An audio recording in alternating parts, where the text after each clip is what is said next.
मधुबन के बाबा, मधुबन के बाबा मुरली वाले, आपका क्या कहना, आपका क्या कहना। ओम शांति। 27 फरवरी 2024 के बाबा के मधुर महावाक्य। बाबा कहते, मीठे बच्चे, सदा बाप की याद का चिंतन और ज्ञान का विचार सागर मंथन करो तो नई नई पॉइंट्स निकलती रहेंगी, खुशी में रहेंगे।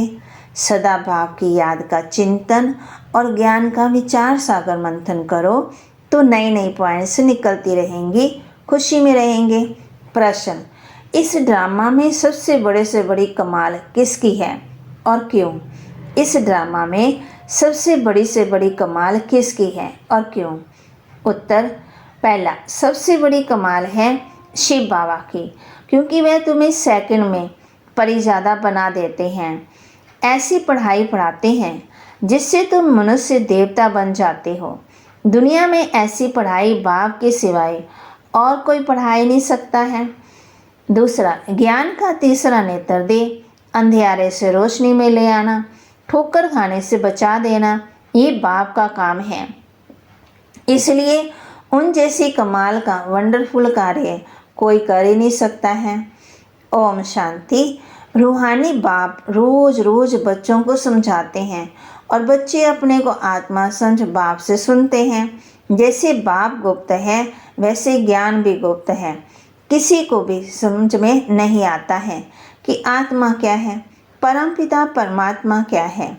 तुम बच्चों की पक्की आदत पड़ जानी चाहिए कि हम आत्मा हैं।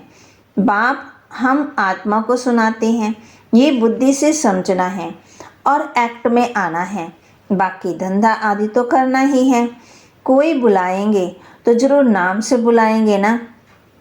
नाम रूप है तब तो बोल सकते हैं, कुछ भी कर सकते हैं। सिर्फ ये पक्का करना है कि हम आत्मा हैं।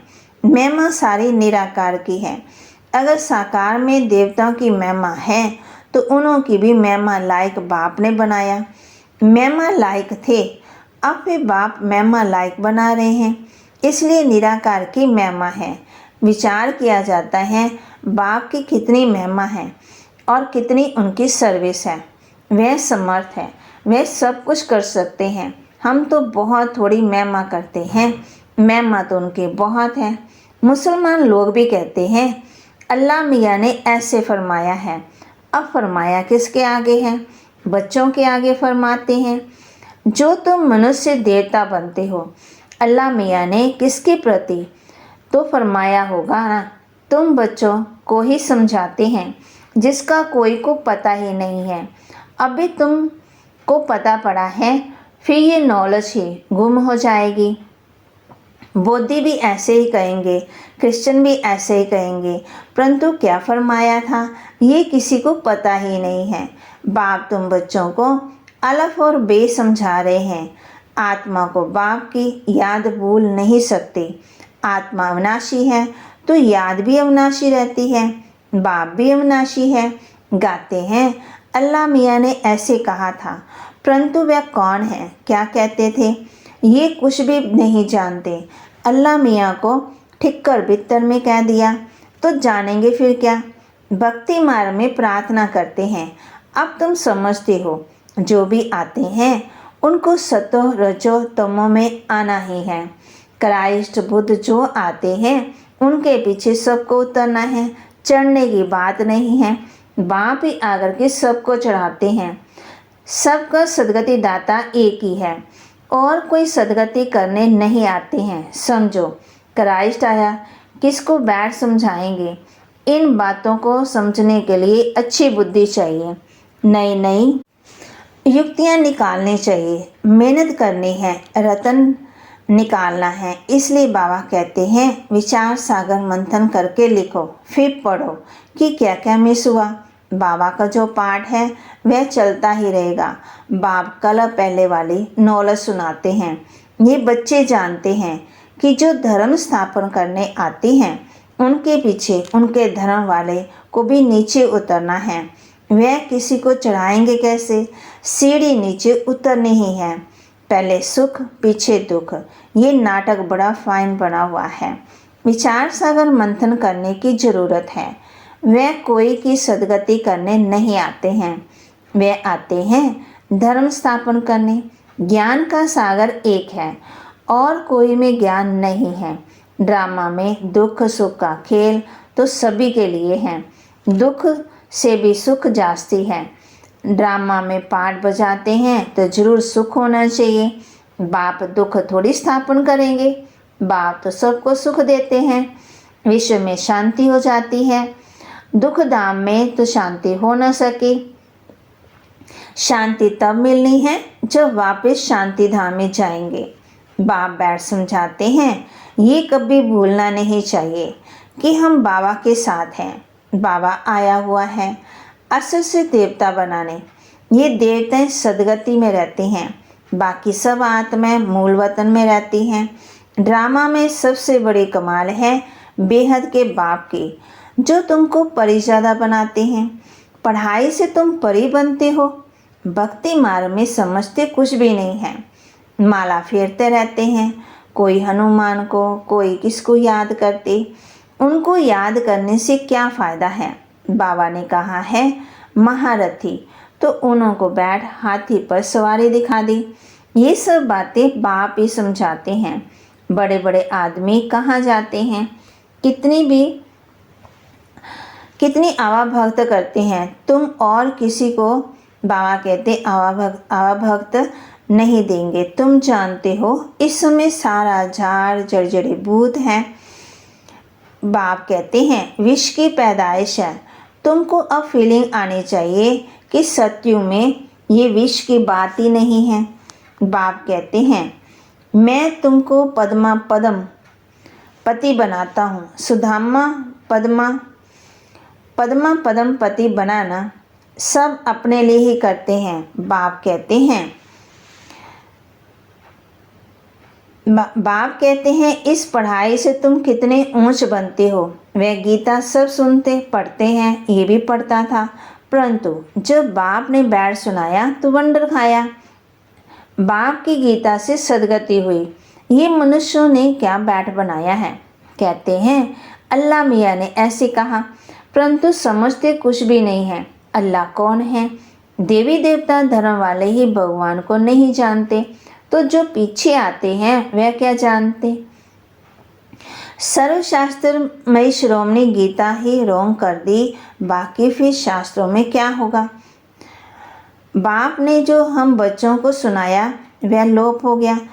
अब तुम बाप से सुनकर देवता बन रहे हो। पुरानी दुनिया का हिसाब तो चुकतू करना ही है, फिर आत्मा पवित्र बन जाती है। आत्मा बाबा कहते उनका भी कुछ हिसाब किताब होगा, तो वह चुकतू होगा आत्मा का। हम भी पहले पहले जाते हैं, फिर पहले पहले आते हैं, बाकी सब सजाएं खाकर हिसाब किताब चुकतू करेंगे। इन बातों में जास्ती ना जाओ। पहले तो निश्चय कराओ कि सबका सदगति दाता बाप है। टीचर भी है, वह एक ही बाप है, वह है अशरीरी।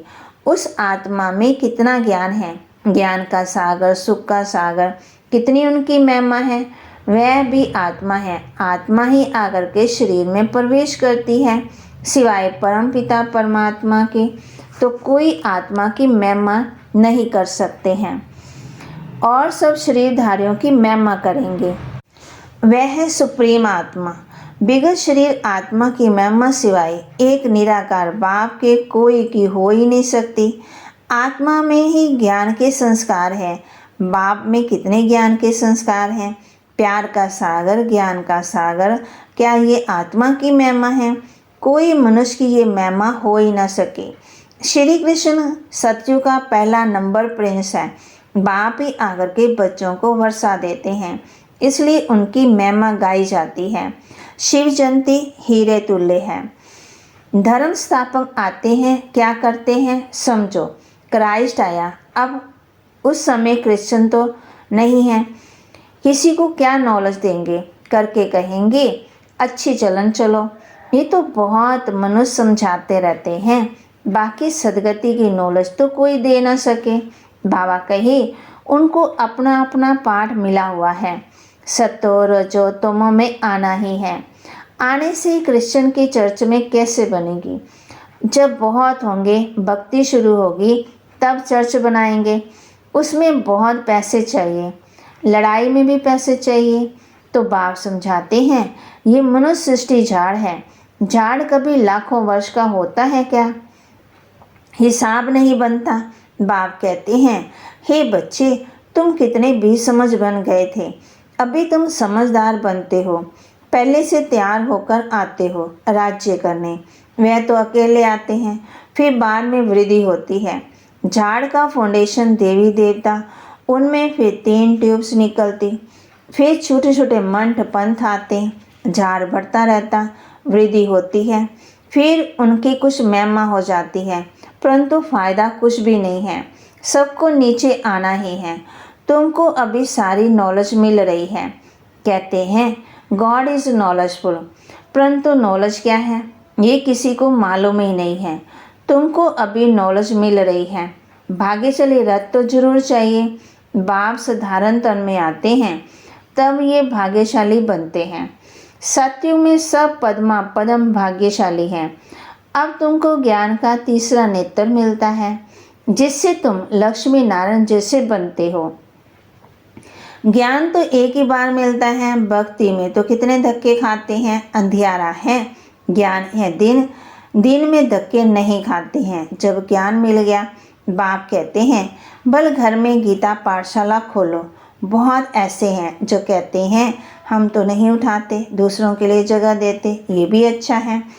यहाँ बहुत साइलेंस होनी चाहिए। यह है Holi highest of the Holi class, जहाँ शांति में तुम बाप को याद करते हो। हमको अब शांति धाम जाना है, इसलिए बाप को बहुत प्यार से याद करना है। सत्युग में 21 जन्म के लिए तुम सुख शांति दोनों पाते हो। बेहद का बाप है, बेहद का वर्षा देने वाला।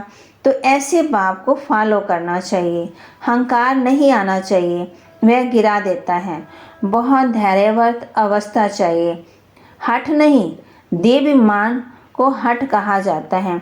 बहुत मीठा, देवताएं कितने मीठे हैं, कितनी कशिश होती हैं। बाबा मिसाल बता रहे हैं, बाप तुमको ऐसा बनाते हैं, तो ऐसे बाप को कितना याद करना चाहिए। तो बच्चों को ये बातें बार बार सिमरन कर हर्षित होना चाहिए। इनको तो निश्चय है कि हम शरीर छोड़ ये लक्ष्मी नारायण बनेंगे। एम अप जेड का चित्र पहले पहले देखना चाहिए। वह तो पढ़ाने वाले देहधारी टीचर होते हैं।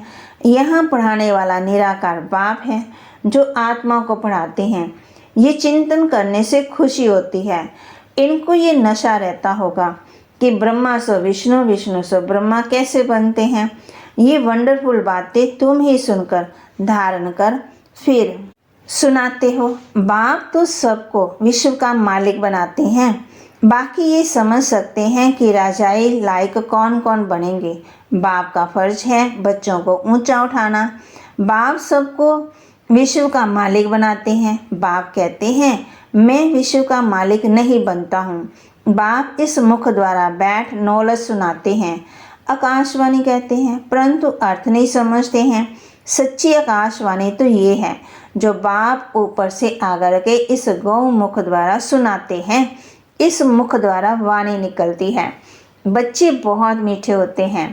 कहते हैं बाबा आज टोली खिलाओ।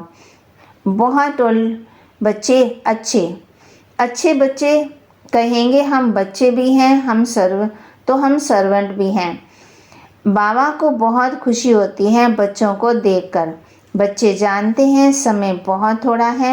इतने जो बम बनाए हैं वे ऐसे ही फेंक देंगे क्या? जो कल पहले हुआ था सो फिर होगा। समझते हैं विश्व में शांति हो, परंतु ऐसे तो हो न सके। विश्व में शांति तुम स्थापन करते हो। तुमको ही विश्व में बादशाही की प्राइज मिलती है। देने वाला है बाप। योग बल से तुम विश्व की बादशाही लेते हो। शारीरिक बल से विश्व का विनाश होता है। साइलेंस से तुम विजय पाते हो। अच्छा, मीठे मीठे सिक्के लदे बच्चों प्रति माता पिता बाप दादा का याद प्यार और गुड मॉर्निंग रूहानी बाप की रूहानी बच्चों को नमस्ते। रूहानी बच्चों की रूहानी बाप दादा को दिलवा जान सिकवा प्रेम से नमस्ते।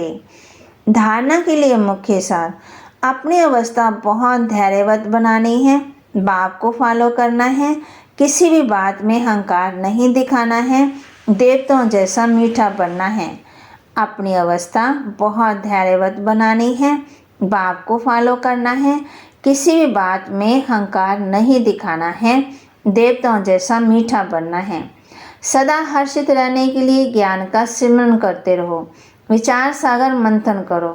हम भगवान के बच्चे भी हैं तो सर्वेंट भी हैं, इसी स्मृति से सेवा पर तत्पर रहो। सदा हर्षित रहने के लिए ज्ञान का सिमरन करते रहो, विचार सागर मंथन करो। हम भगवान के बच्चे भी हैं तो सर्वेंट भी हैं, इस स्मृति से सेवा पर तत्पर रहो। वरदान, मनमना भव के साथ मध्याजित भव के मंत्र स्वरूप से स्थित रहने वाले महान आत्मा भव। मनमना भव के साथ मध्याजित भव के मंत्र स्वरूप में स्थित रहने वाले महान आत्मा भव। आप बच्चों को मनमना भव के साथ मध्याजित भव का वरदान भी है। अपना स्वर्ग का स्वरूप स्मृति में रहे, इसको कहते हैं मध्याजित भव। जो अपने श्रेष्ठ प्राप्तियों के नशे में रहते हैं वही मध्याजित भव के मंत्र स्वरूप में स्थित रह सकते हैं। जो मध्याजित भव है वे मनमना भव तो होंगे ही। ऐसे बच्चों के हर संकल्प, हर बोल, हर कर्म महान हो जाते हैं। स्मृति स्वरूप बनना, महान आत्मा बनना। स्मृति स्वरूप बनना माना महान आत्मा बनना। स्लोगन, खुशी आपका स्पेशल खजाना है, इस खजाने को कभी नहीं छोड़ना। बाबा कहे, खुशी आपका स्पेशल खजाना है, इस खजाने को कभी भी नहीं छोड़ना। कौन से खजाने को नहीं छोड़ना? खुशी आपका स्पेशल खजाना है, इस खजाने को कभी भी नहीं छोड़ना। माना मूड ऑफ नहीं करना, कोई भी बात हो जाती है तो मूड ऑफ नहीं करना है। ओम शांति।